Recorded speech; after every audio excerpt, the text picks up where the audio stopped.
പഹൽഗാം ഭീകരാക്രമണത്തിന്റെ പശ്ചാത്തലത്തിൽ ദില്ലിയിൽ നിർണായക യോഗം. പ്രധാനമന്ത്രിയും വ്യോമസേന മേധാവിയും യോഗം ചേരുന്നു. അതേസമയം 250 കോടിയുടെ റഷ്യൻ മിസൈലുകൾ ഇന്ത്യ സ്വന്തമാക്കി.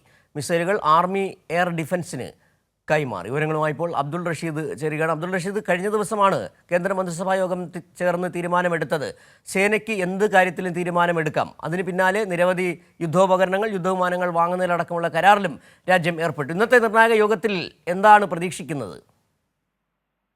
തീർച്ചയായും പഹൽഗാം ഭീകരാക്രമണത്തിന് പിന്നാലെ പാകിസ്ഥാനെതിരെ നയതന്ത്ര തിരുത്തലും അതോടൊപ്പം ഈ പ്രതിരോധങ്ങൾ ഊർജിതമാക്കുന്നതിന്റെ ഭാഗമായാണ് ഇപ്പോൾ പ്രധാനമന്ത്രി നരേന്ദ്രമോദിയും അതോടൊപ്പം ഇത്തരത്തിൽ സേനയുടെ മേധാവികളൊക്കെ തന്നെയും യോഗം ചേർന്നിട്ടുള്ളത്. നാവികസേനാ മേധാവി അഡ്മിറൽ ദിനേശ് ത്രിപാഠി കഴിഞ്ഞ ദിവസം യോഗം ചേർന്നിരുന്നു. ഇതിന് പിന്നാലെയാണ് ഇപ്പോൾ ഈ വ്യോമസേനയുടെ മേധാവി ഇപ്പോൾ നരേന്ദ്രമോദിയുമായി കൂടിക്കാഴ്ച നടത്തിയിട്ടുള്ളത്.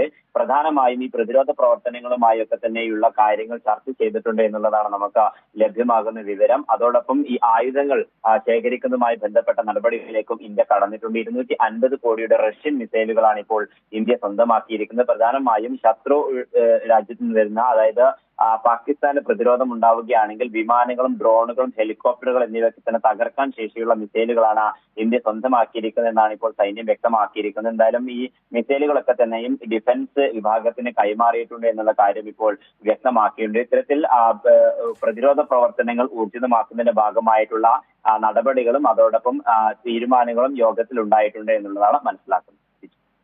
ശരി, അബ്ദുൾ റഷീദാണ് ദില്ലിയിൽ നിന്നുള്ള വിവരങ്ങൾ നൽകിയത്.